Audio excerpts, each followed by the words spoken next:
আসসালামু আলাইকুম। Bulk SMS ঢাকাতে স্বাগতম জানাচ্ছি আমাদের আরেকটি ভিডিওতে। আজকে আমরা যেটা দেখব সেটা হচ্ছে ব্যালেন্স রিচার্জ কিভাবে করে। তো ব্যালেন্স রিচার্জের জন্য আমরা হচ্ছে প্রথমে লগইন করব। লগইন করার পরে আমাদের হচ্ছে এই যে ব্যালেন্স রিচার্জ যে অপশনটা আছে এখান থেকে আমরা ক্লিক করব, অথবা হচ্ছে আমরা এখানে আমাদের মেনুতে হচ্ছে ব্যালেন্স রিচার্জ আছে, এখান থেকে আমরা ক্লিক করতে পারি। তো আমরা এখান থেকে ক্লিক করলাম। ক্লিক করার পরে এখানটা আমরা যে অ্যামাউন্টটা লিখতে চাই, যেই অ্যামাউন্টটা দিতে চাই, আমি লাইক দিস হচ্ছে আমি 1000 টাকা হচ্ছে রিচার্জ করতে যাচ্ছি। আমি যে অ্যামাউন্টটা রিচার্জ করতে চাই সেখানে এখানে দিব, দেওয়ার পর আমি পেতে ক্লিক করব। ক্লিক করার পরে এখানে অনেকগুলো পেমেন্ট গেটওয়ে আছে, আপনি যেটা চুজ করতে চান, অথবা ব্যাংক ট্রান্সফার যদি দেন, ব্যাংক ট্রান্সফারে কিন্তু ইনস্ট্যান্ট হয় না, ব্যাংক ট্রান্সফার আমরা পরে এটাকে অ্যাড করি। আচ্ছা, আপনি যদি মোবাইল ব্যাংকিং এ দিতে চান, লাইক দিস হচ্ছে বিকাশ, রকেট, নগদ, উপায়, যেটাতে দিতে চান আপনি হচ্ছে বিকাশে ক্লিক করলেন।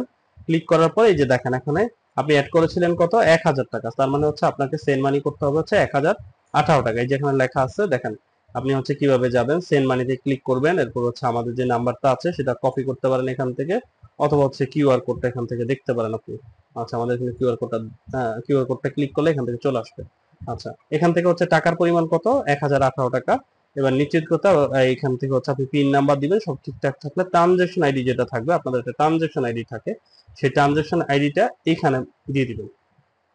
আচ্ছা, এখানে ট্রানজেকশন আইডিটা দিতে হবে।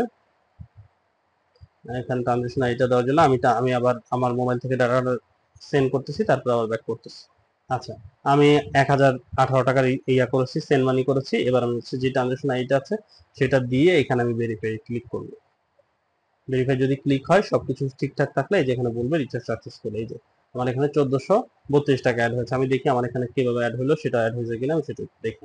এই যে দেখেন আমার হচ্ছে আমি এই নাম্বারে পাঠিয়েছি সেন্ডার আইডি, এখানে হচ্ছে ট্রানজাকশন আইডি এইটা, এবং হচ্ছে আমার 1000 টাকা হয়েছে কতক্ষণ, এই যে মাত্রই হয়েছে 6টা 31 মিনিটে আমার 1018 টাকা আমি রিচার্জ করেছি। আমার এখানে অ্যাড হয়েছে, ব্যালেন্স অ্যাড হয়েছে 1000 টাকা 18 টাকা চার্জ।